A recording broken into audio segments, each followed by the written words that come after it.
ڈیرہ مراد جمالی شہر میں محکمہ پی ایچ ای کی نااہلی کی وجہ سے شہید عبدالغفار سیال کرکٹ اسٹیڈیم کے مقام پر کئی مہینوں سے واٹر سپلائی کی پائپ لائن ٹوٹ پھوٹ کا شکار ہے، جس کی وجہ سے ٹوٹے ہوئے پائپ لائنوں سے پانی نکل کر گراؤنڈ میں تالاب کی شکل اختیار کر رہا ہے۔ متعدد بار شکایت کے باوجود محکمہ پی ایچ ای کی جانب سے کوئی ایکشن نہیں لیا گیا۔ اس حوالے سے نوجوان کھلاڑیوں نے میڈیا سے بات چیت کرتے ہوئے کہا، واٹر سپلائی اور عملہ نہیں نہ کرے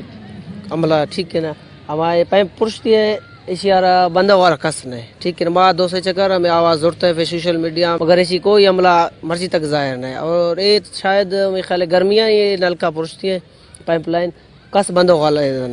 نہیں موسم کیسے سارتھی وجہ سے آپ زیادہ زور جنا نہ رکھو اور دو لائن پرشتی ہے شاید ہمیشہ بندہ والا کس نہیں اسپورٹس مین مرت بعض تکلیفیاں اسپورٹس میں بندے آنڈول تو گندا تواز شما گندا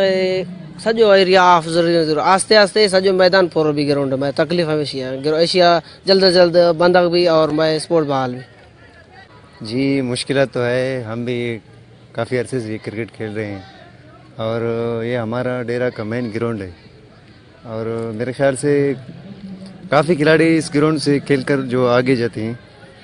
اور ابھی میرے خیال میں 3 انچ یا 2 انچ کا پائپ ہے ادھر ٹوٹا ہوا ہے، تو 2-3 مہینے ہو رہے ہیں یہاں پہ یہ پائپ ٹوٹا ہوا ہے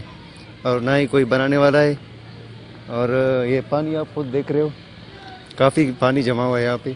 اور کھیل اس وقت تو آپ دیکھ رہے ہو ایک ہی ہمارا یہ پچ ہے۔ نوجوان کھلاڑیوں نے ڈپٹی کمشنر نصیر آباد سے اپیل کرتے ہوئے کہا کہ محکمہ پی ایچ ای نے ایک طرف سے شہریوں کو پانی سے محروم کر دیا ہے تو دوسری جانب کھلاڑیوں کو کھیل سے بھی محروم کر رہے ہیں، لہٰذا محکمہ پی ایچ ای کی نااہلی کے خلاف نوٹس لے کر ٹوٹے ہوئے پائپ لائنوں کی مرمت کی جائے اور گراؤنڈ سے پانی کو نکالا جائے تاکہ کھیل کے میدان آباد رہے۔ کیمرہ مین معشوق رند کے ساتھ ریاض بلوچ، وش نیوز، نصیر آباد۔